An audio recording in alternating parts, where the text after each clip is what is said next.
Hello বন্ধুরা, তোমরা কেমন আছো? আশা করি সবাই ভালো আছো। আমিও ভীষণ ভালো আছি। তো অনেক দিন পরে একটা ব্লগ ভিডিও নিয়ে চলে এলাম। দেখো, আমি স্নান ধান করে রেডি হয়ে নিয়েছি, নিয়ে ঠাকুরকে ভোগ জল দিয়ে দিয়েছি। আমার বরমশাই ফুল এনেছিল, ঠাকুরকে সাজিয়েছি। তো আমরা এখন দেশ ছেড়ে বিদেশে থাকি, তাই জন্য যতটুকু পেরেছি ভগবানকে সাজিয়েছি। তো আজকে আমি তোমাদেরকে কিছু বলতে চাই মা কৃষ্ণকালীর মন্দিরকে নিয়ে। মা কৃষ্ণকালী সত্যি মহান। মাকে আমি সবসময় ডাকি, মায়ের নাম জপ করি। তো আমরা মায়ের মন্দিরে যাব বলে রেডি হয়ে নিয়েছিলাম। নিয়ে আমি বেশি ভিডিওটা দিতে পারছি না, সবটুকু ভিডিও করতে পারিনি। যতটুকু করেছি তোমাদেরকে দেখাতে চেষ্টা করব।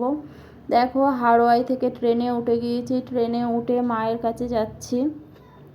তোমরা কারা কারা মায়ের নাম জপ করো আমাকে অবশ্যই কমেন্ট করে জানাবে। আমি মা কৃষ্ণকালীকে ভীষণভাবে বিশ্বাস করি। মাকে আমি সবসময় ডাকি, মা মিরাক্কেল করে। আমার সিঁদুর নিয়ে অ্যালার্জি ছিল, আমার মায়ের কাছে একদিন গিয়েছি, মায়ের সিঁদুর পরে আমার সেখান থেকে আর কপালে আমার অ্যালার্জি হয় না। তো আমার বেবি হয় না, সেই মনস্কামনা নিয়ে আমি মাকে ডাকি, মায়ের কাছে যাই। আমি মায়ের কাছে দুবার গিয়েছি, মায়ের কাছে গিয়ে পুজো দিয়ে এসেছি, মায়ের জবা ফুল খাই।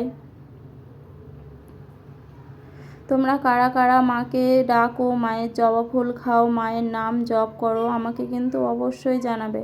আর যারা যারা মায়ের নাম জপ করো তারা মন থেকে বিশ্বাস করে মাকে ডাকো, মা ঠিক একদিন না একদিন সাড়া দেবেই। মা অন্তর্যামী, মা দয়াময়ী, মা সাড়া দিতে বাধ্য।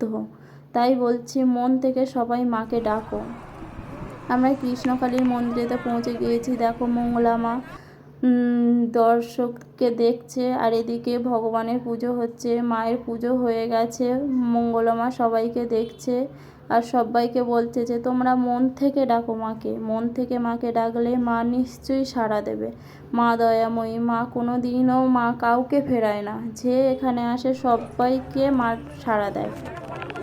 তো আমিও একবার গিয়ে মিরাক্কেল পেয়েছি, আশা করি মাকে ডাকবো, মা আমার একটা সুসন্তান দেবে। তোমরা সবাই আশীর্বাদ করো আর মায়ের কাছে বলো যাতে আমি একটা সন্তান পাই।